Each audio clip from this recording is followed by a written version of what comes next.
question is, how can we create these low dimensional objects? So particularly in the context of semiconductors, how can we create these low dimensional objects, and what properties or what kind of application one can think from these when you go to low dimensional system. So we said we have a 3D material, right? So from a 3D you can go to a two dimensional or a one dimensional or even a zero dimensional uh, system.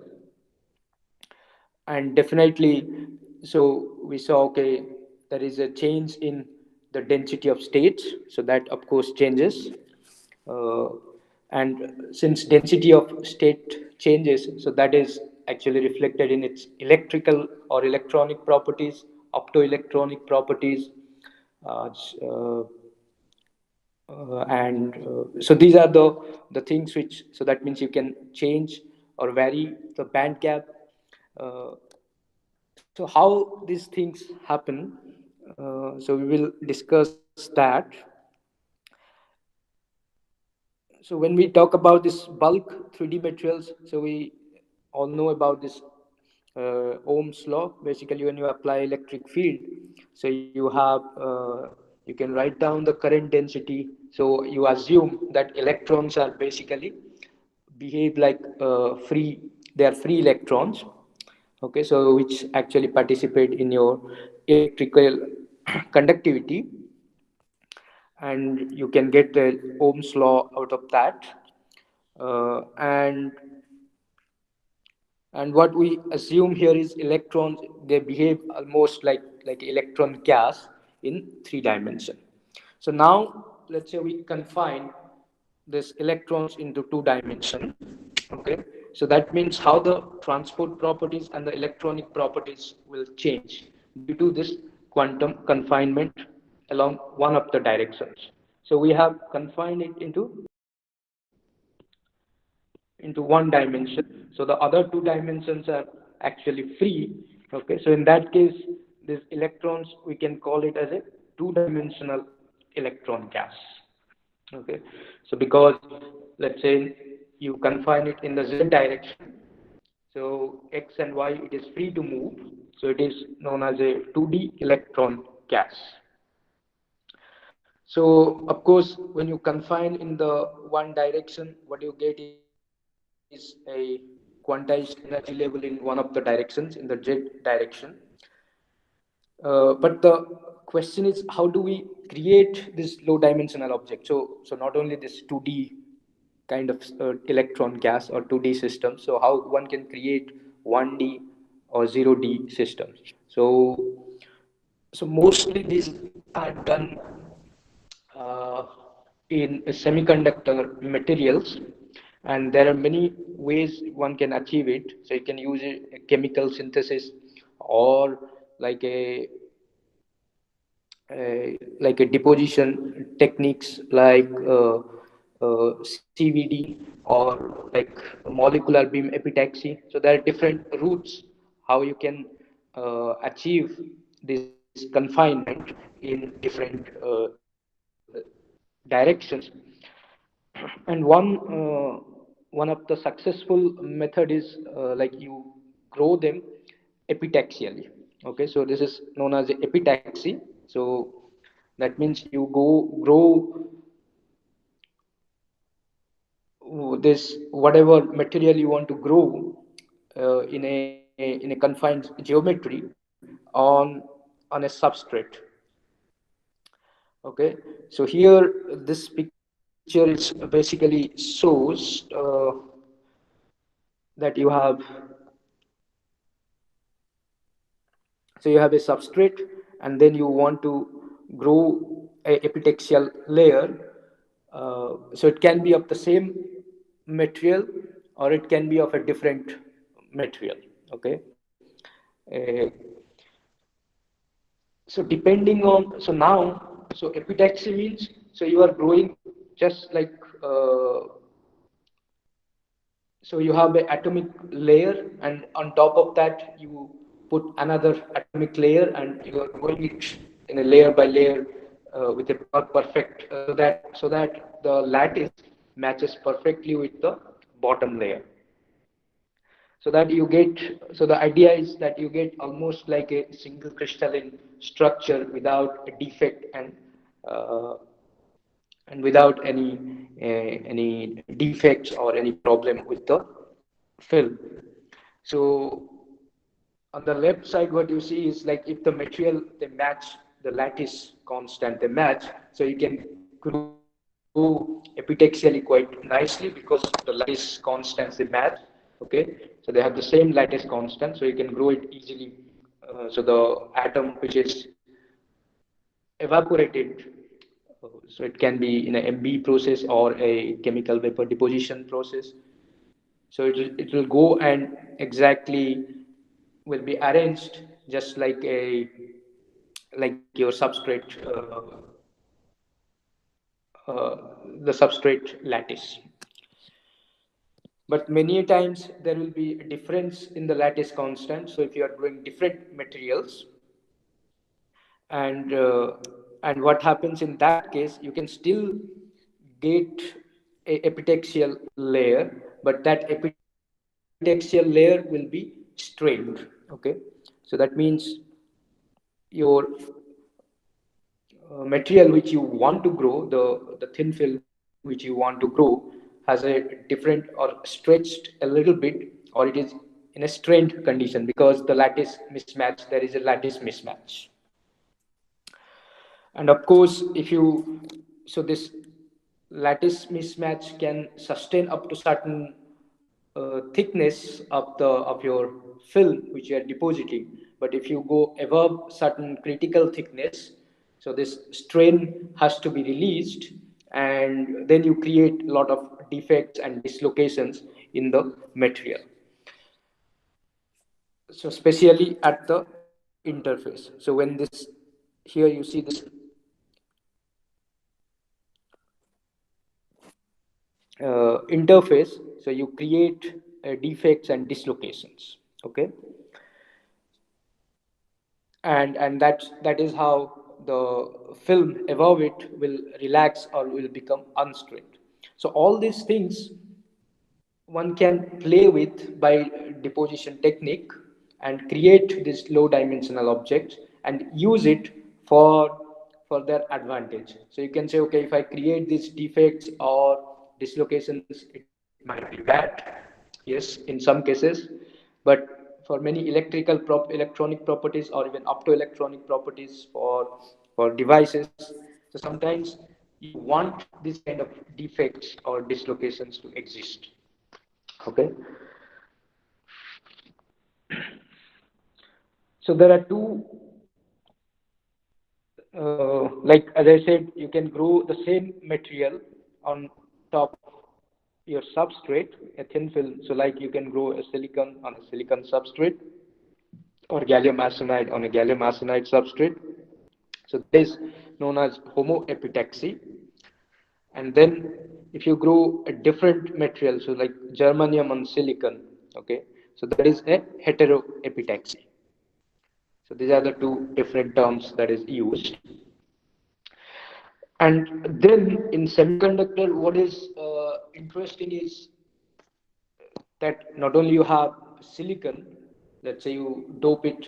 So now in silicon, for example, you create doping, or you dope it and create N type and P type. So you create basically defects and you make them uh, change their electronic properties, and then you combine them like in form of PN junction, or you make diode and transistors, and which are very interesting applications. So you can also do the same thing with like this, if you take two different materials, okay, which is known as this heterostructures. Okay, so that means you can create a combined semiconductors with so two different semiconductor materials. So in like a standard PN diode. So what you have is basically silicon, which you have doped with N type. You have make N type or P type, but the basic is it is a silicon. But you can take two different semiconductor materials and create these structures known as heterostructures, and you can create them in an epitaxial technique. So you can create it in a very precise manner. So you can create these heterostructures in a very with a atomic precision, control with atomic precision, and you can create this sharp interfaces, and you get these nice heterostructures with actually very useful applications. So these are like you have this 3 5 semiconductors and 2 6 semiconductor, right? So gallium arsenide, you have gallium or aluminium arsenide, gallium aluminium arsenide. Okay, so these are the things which you can grow. So you can also have this gallium nitride. So these are your compound semiconductors which you normally can grow, and you have these heterostructures out of this. So one of the interesting heterostructure is known as this quantum well. Okay, so what is that quantum well? So these are all artificial structures, right? So what you have here in the figure, so if you take a bulk semiconductor B and you sandwich between another different semiconducting material A, so here you see the how the sandwich happens. So in the bulk, so you have these are the energy bands, your valence band, conduction band, and you sandwich it. But if you grow them epitaxially very thin layer, so what you create is this kind of quantum wells. So let's say for example we have taken a 50 nanometer material A and a 5 nanometer thickness B, which is sandwiched between these materials, two materials A, and you create a the energy band is such that you create a quantum well. So that means the electrons, or let's say the holes here, are basically confined within this well, and and it is basically there is a barrier so that it to overcome, so it has to overcome the barrier to go from B to A. And so these are normally known as this quantum wells. Okay, so I mean it is like a well, right? So the electron is confined in a one-dimensional well, which is created by these epitaxial heterostructures. So you can repeat this ABA and this kind of structure more than once. So if you create one this structure, this is your quantum well. You can repeat it more and more, and what you get is a super lattice structure. So you can create a super lattice. So it is pretty much like a lattice, right? So it is a repetition of this structure ABA structure, and therefore it is called as a super lattice. Yeah, so here this figure again shows how this super lattice is created. So you have many number of quantum wells, so not one single quantum well, but you can create multiple quantum wells. Okay, so sometimes people use this term as well, multiple quantum wells, using the super lattice structure. So the examples here we have, like you can create gallium arsenide. So mostly you do it using these compound semiconductors. These are like gallium arsenide, aluminum arsenide. So they have, so you create structures which are like, you know what is the band structure and what is the lattice parameter. So those kind of material that is normally are used. So you can take gallium arsenide with gallium aluminum arsenide, gallium nitride. So these are some of the examples. So the question now is, what is like, since we have this conduction band and valence band, or we have energy gap, so that means, is it good enough that we have, so when we take two different materials, we definitely have different band gaps. Okay, so that is clear.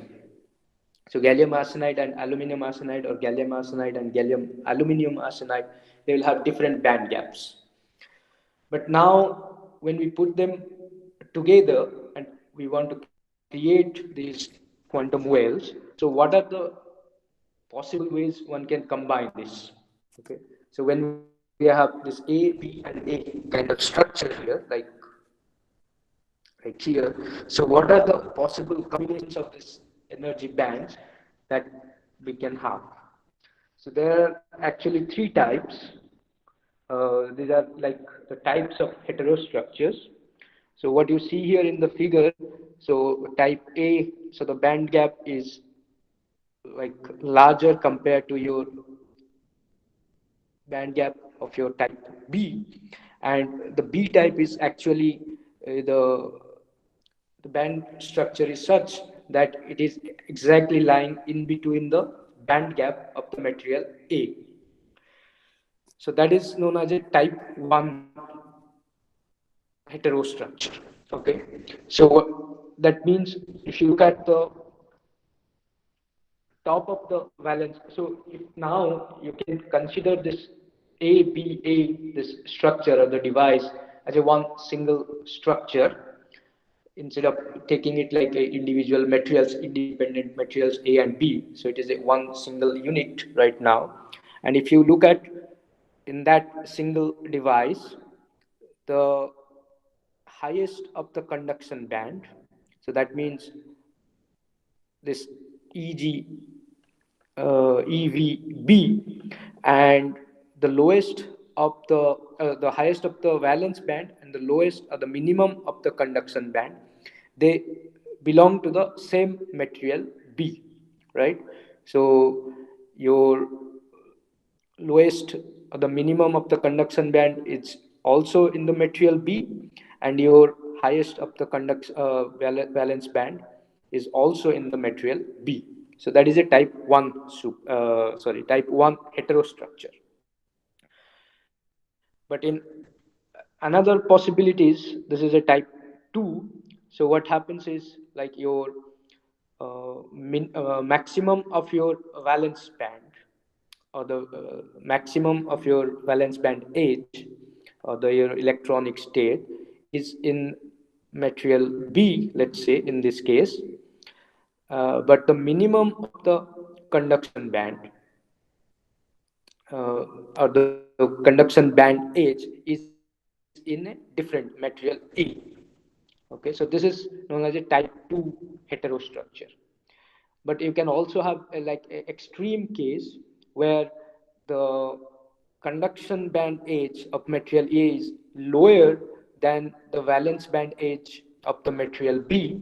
Okay, so that is also a possibility, and that is normally known as a broken group or type 3 heterostructure. But most of the time, what people use is this type 1 uh, heterostructures for different optoelectronics applications. So type 1 example are like gallium arsenide, aluminium gallium arsenide, this gallium nitride.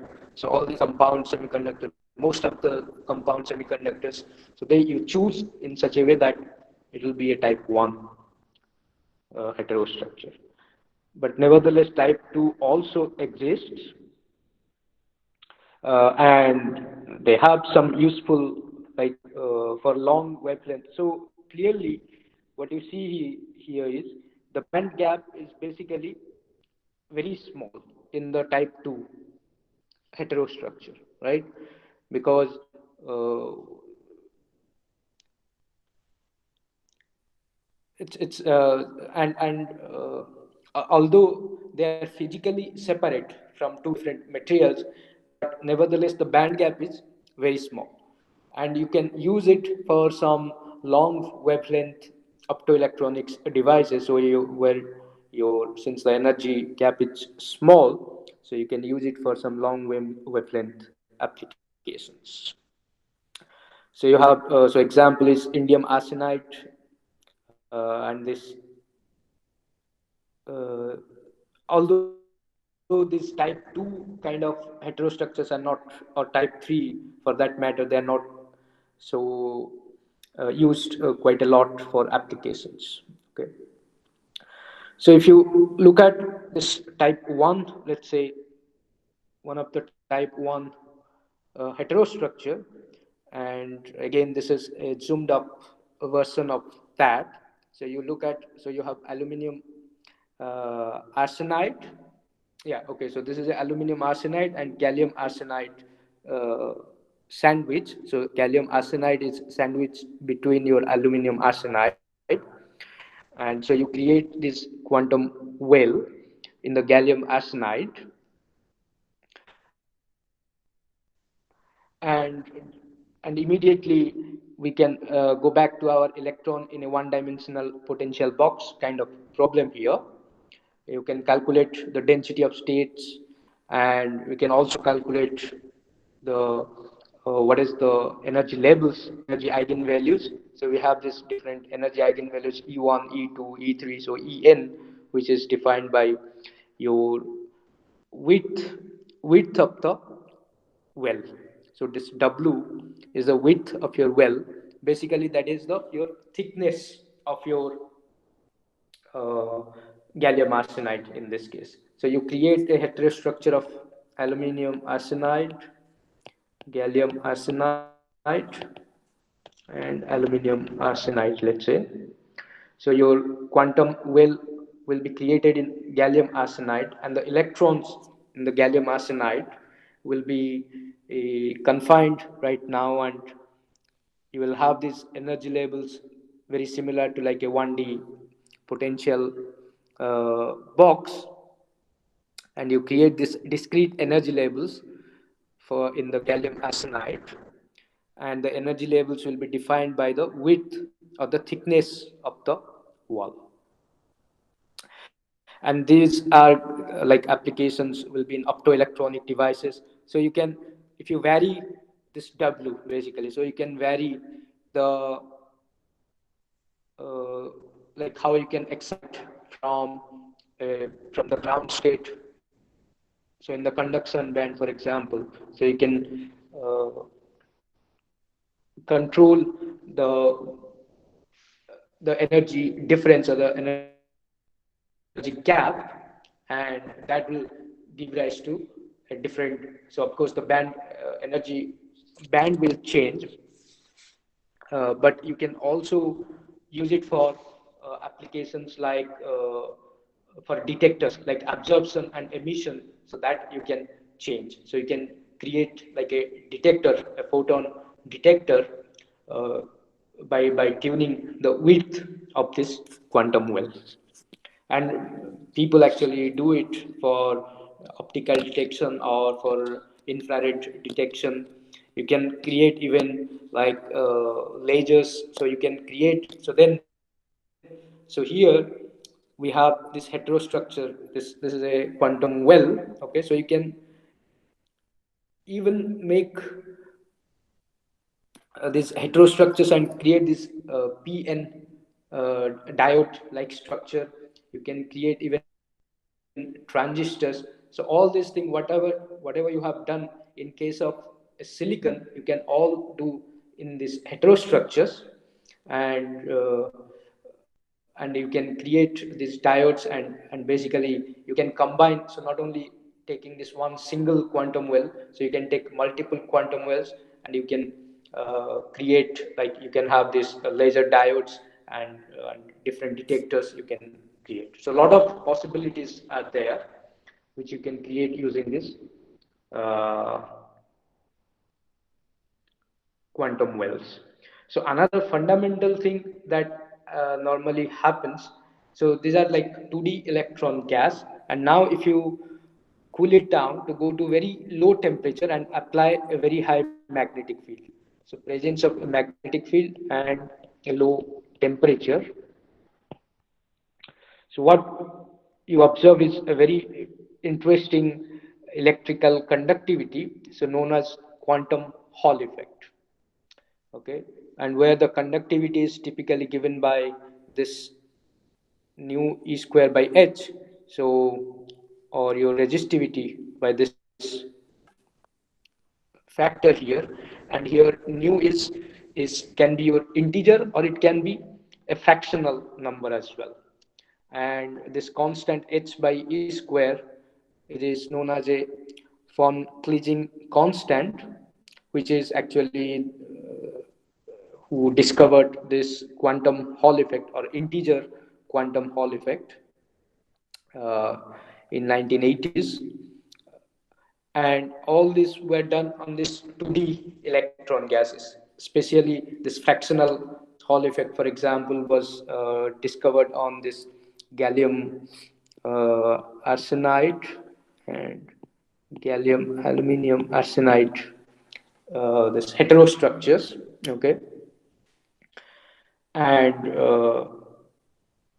and they're like really useful for many of the fundamental discoveries. So this h by e square, this is a fundamental unit of resistance, you can say, which can be used or which is actually used as a standard for so you can measure this very precisely. Okay, so when people have done these experiments, so they have really measured it very precisely, and therefore they can use for standardization of like to calculate this h by e square, this ratios and the standard